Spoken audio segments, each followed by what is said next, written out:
Buenos días, mi nombre es Ángel, soy el alcalde de esta bonita y singular localidad. Magacela es una de las 12 joyas patrimoniales de la provincia de Badajoz, por todos los recursos patrimoniales con los que contamos y que nos va a explicar ahora Trinidad. Y bueno, yo solamente quiero desearles pues, que pasemos una agradable mañana y darles las gracias pues, por haber venido a conocer nuestro bonito pueblo.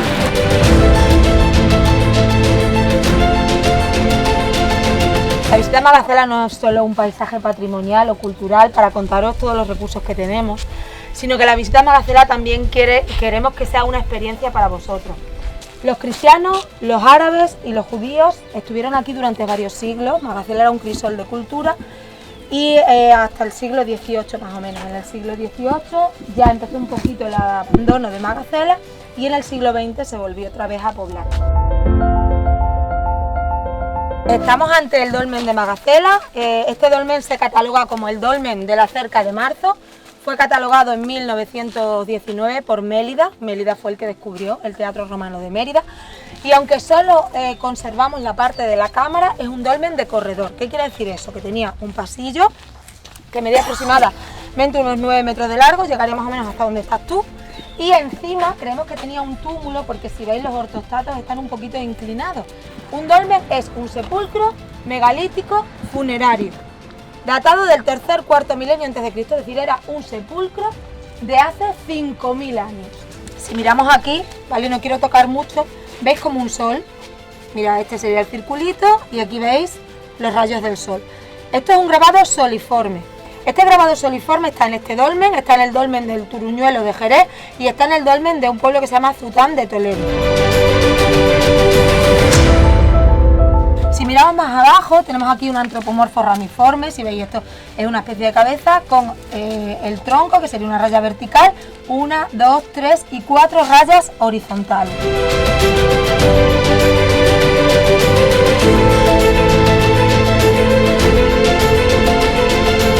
Estamos ante uno de los hornos de teja que conservamos en esta zona. Esta zona donde estamos nosotros se llamaban Los Tejares. Los Tejares precisamente por eso, porque estaban formados por hornos de teja y ladrillo. Se hacían en los hornos de estos, se hacían teja y ladrillo.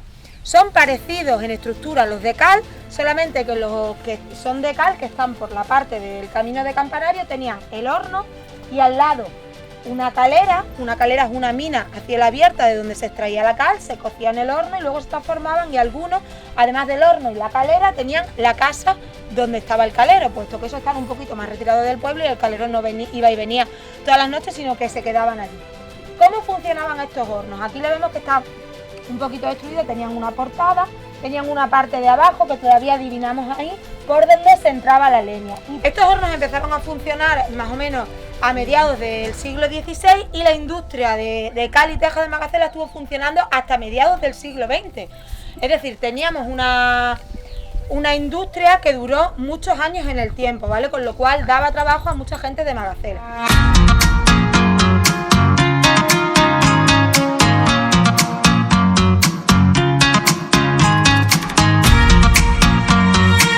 En 1996, cuando se hicieron las obras del ayuntamiento, se descubrió del ayuntamiento antiguo que debajo existían estos arcos. Los arcos se conservan perfectamente y en perfecto estado y son unos arcos del siglo XVI. Pero lo que más nos llama la atención con este ayuntamiento son los dos tipos de leones que tenemos. Este está en la serie 1 y este león está en la serie 2. Si veis, son totalmente diferentes. Este es un león mucho más tosco, que casi no se le adivina la cabeza y que parece un estilo de gárgola. Este león es el mismo que está y luego veremos en la iglesia parroquial del castillo.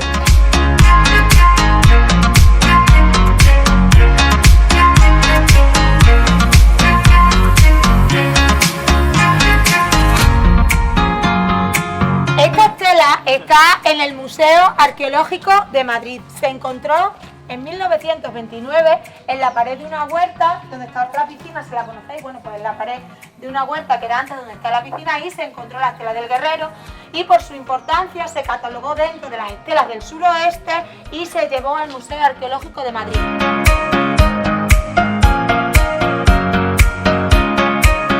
Este centro de Santiago lo que cuenta es un poco la historia de este hombre que es Michel Beltrán, que hace la ruta desde Huéjar, desde Granada, hasta piedras son el camino de Santiago que hizo Michel Celdrán desde Huéjar hasta Santiago de Compostela. Él, por cada uno de los sitios que va pasando, va pasando o bien restos arqueológicos, o bien restos de piedras como el granito, la cuarcita, etc.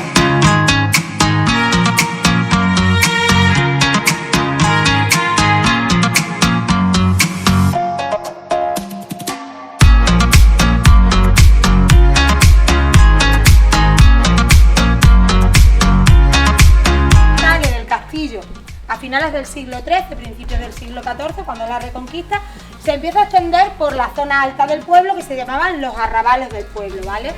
Se extiende el pueblo y conforme vamos bajando, pues es en siglos posteriores.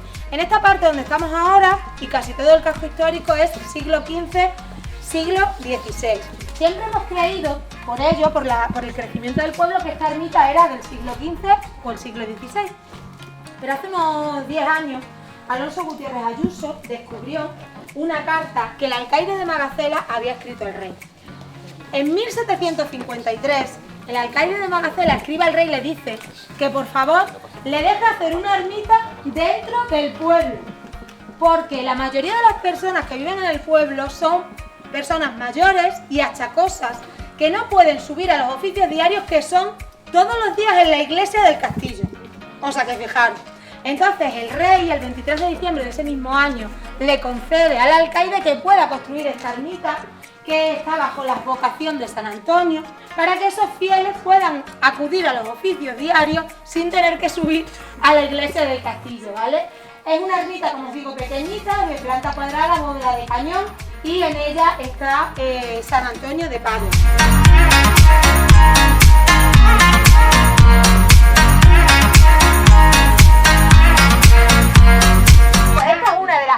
Únicas portadas mudéjares que nos queda en Magacela. Esto antes era un apartamento rural que está rehabilitado. Bueno, os he dicho antes, la aljama mora de Magacela era la más numerosa de La Serena. Cuando los árabes están en el castillo y los conquistan los cristianos, los árabes no se van de Magacela. Los árabes se quedan a vivir aquí y además se adaptan fenomenal a las órdenes de los priores alcantarinos. Pero también es verdad que los priores alcantarinos los pasaban muchísimo la mano por encima. Es decir, los árabes en Magacela, hasta la muerte de don Juan de Zúñiga, que fue aproximadamente en el 1504, tenían muchísimos privilegios.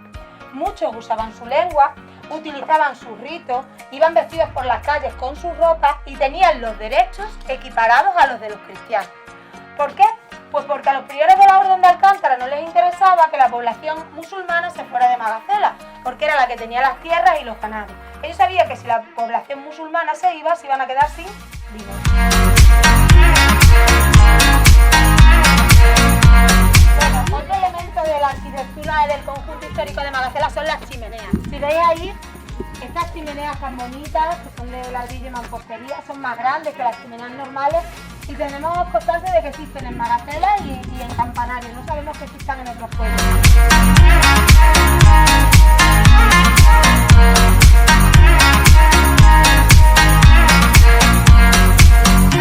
En 1684, en la villa de Magacela empiezan a aparecer unas extrañas luminarias. Esas luces iban desde la laguna al dolmen, desde el dolmen a la ermita de los Remedios y volvían. Los habitantes de la villa estaban totalmente asustados. Esas luces asustaban a la gente, hacían que los animales o los caballos se desbocaran. Y entonces esta gente fue a hablar con el prior, que por aquel entonces era Becerra Barcarce, y que tenía su sede en lo que os he dicho que era la sede de la Orden de Alcántara, la ermita de los Remedios.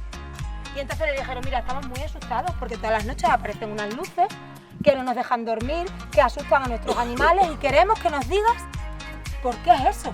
Entonces este prior se pone a investigar y encuentra que un historiador romano dice que habían venido dos personas con San Pablo a predicar, que era Priscila y Aquiles, y que habían sufrido martirio al lado de una laguna que estaba debajo de una montaña y a X leguas de Hornacho. Entonces este hombre dijo, ya está, Magacela. Y se pusieron a cavar en esta laguna que nosotros vemos ahora llena, por aquel entonces estaba seca. Se trajo a nobles, se trajo a notarios, se trajo a todas las personas más importantes de aquellos tiempos y empezaron a cavar. Cuando llevaban aproximadamente 2 horas cavando, el cielo se oscureció, empezó a llover, a tronar, agua, la laguna se empezó a llenar y toda esa gente que vino se tuvo que quedar esa noche en la ermita de los Remedios. Esa noche, dice la leyenda, que las luces aparecieron con más fuerza que nunca y que todas las personas que habían venido a buscar a los santos atestiguaron con su firma haber visto aquellas luminarias. El prior entonces decretó que para que esas luces dejaran de aparecer iba a santificarlos el día de su muerte, que fue el día 8 de julio, que fue el martirio de San Aquilas y Santa Priscila, y lo iba a hacer esa ermita pequeñita que está a ese lado de la carretera. A partir de entonces se puso las fiestas de Magacela el día 8 de julio y también dice la leyenda que a partir de entonces nunca más volvieron a aparecer las luces en la villa de Magacela. Esto es solo una leyenda, pero hay gente que todavía dice que ve esas luces y esas luminarias de noche.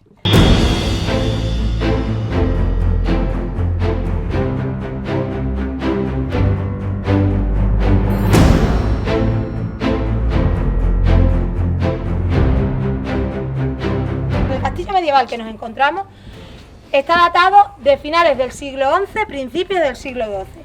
A finales del siglo XI ya sabíamos que había aquí un gran castillo bereber que se llamaba Umgazala, que significa la Gran Madre, por el vasto territorio que se domina desde el castillo. Los árabes entran por La Serena y se hacen fuertes en Magacela. Construyen este castillo con un origen defensivo, o sea, ni bonito ni feo. Ellos lo construyen pensando en defenderse de los cristianos. Este castillo está entre los 10 más grandes de España. Tiene 250 metros de longitud, 65 metros de ancho. Las murallas en algunos de los sitios tienen más de 3 metros de anchura y en algunas partes, si miramos allí, tienen más de 10 metros de altura. O sea que eso nos da una idea del origen defensivo del castillo. Es decir, los almohades querían defender Magacela sí o sí.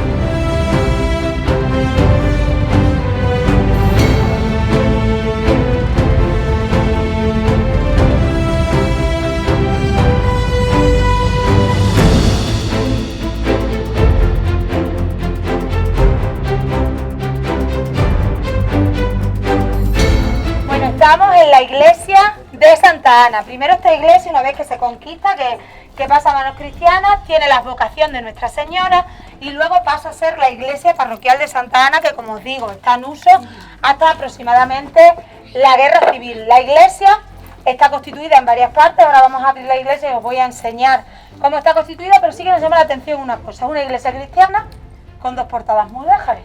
Si veis, esta portada y la otra son portadas mudéjares. Siempre hemos creído que esos musulmanes, o esa población musulmana que vivía en Magacela, era la que había hecho, una vez conquistado a manos cristianas, estas portadas. Hoy sabemos que posiblemente esta parte sería la parte de la antigua mezquita árabe que estaba en el castillo, y que los cristianos lo que hicieron fue reutilizar este primer cuerpo y añadirle ese que vemos ahí, que se llama el siglo XVI, y esto lo añadieron posteriormente.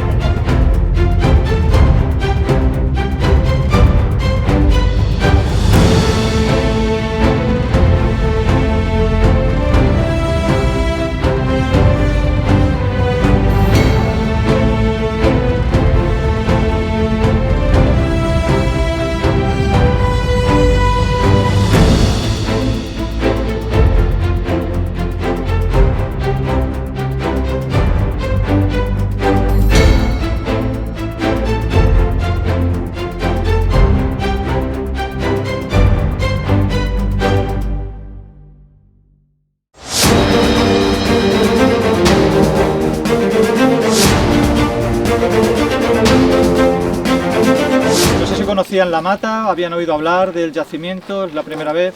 La época protohistórica seguro que sí, y más probablemente Tartesos, ¿no? Final de Tartesos.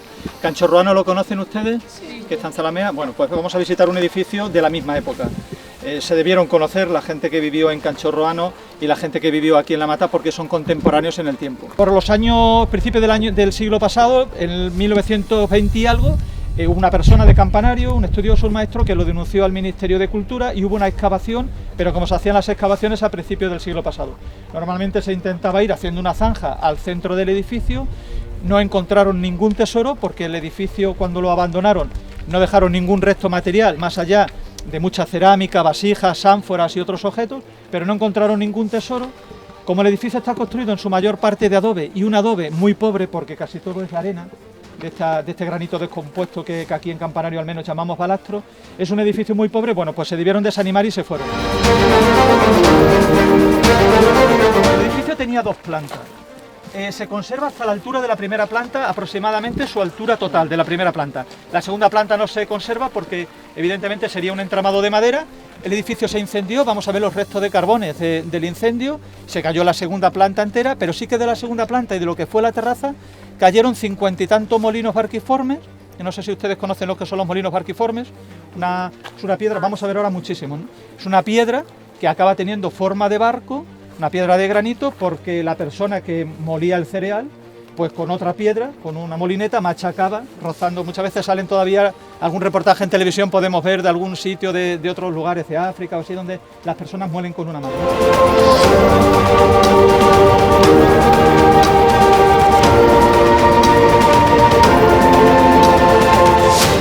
Entonces aquí aparecieron pues un montón de ánforas, muchos huesos de ciervos, de todo tipo de animales, ¿no? Pero en la época donde ellos vivían utilizaron 3 espacios exteriores. Este es uno de ellos, donde hay una pequeña habitación, muy pequeña, muy estrecha. Si se acercan aquí ahora lo podemos ver, o luego al final de la visita cuando salgamos.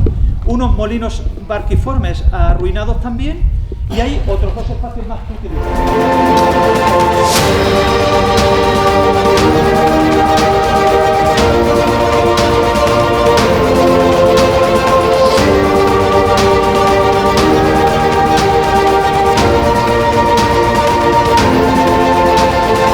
Este es un gran hogar que ocupa el espacio central de la habitación. El fuego es el elemento fundamental, por lo tanto, le dan el mayor prestigio porque, claro, del hogar necesitan luz y necesitan calor y cocinan, ¿no? Pero al mismo tiempo de que es un hogar, también aparece una pequeña base de un horno de pan, aparece un molino pequeño, aparece otro molino en aquella esquina, tapado, aparece como está, probablemente estaba ya un poco en desuso o demasiado profundo y deciden arrinconarle. Aparece otro hogar, aparece otro horno, aparece otro molino. Por lo tanto, los espacios, como decíamos anteriormente, no están, o sea, esta no es la cocina, pero sí que verdaderamente debía ser un espacio fundamental, porque aquí es donde se hace el fuego y se distribuiría también al resto de habitaciones.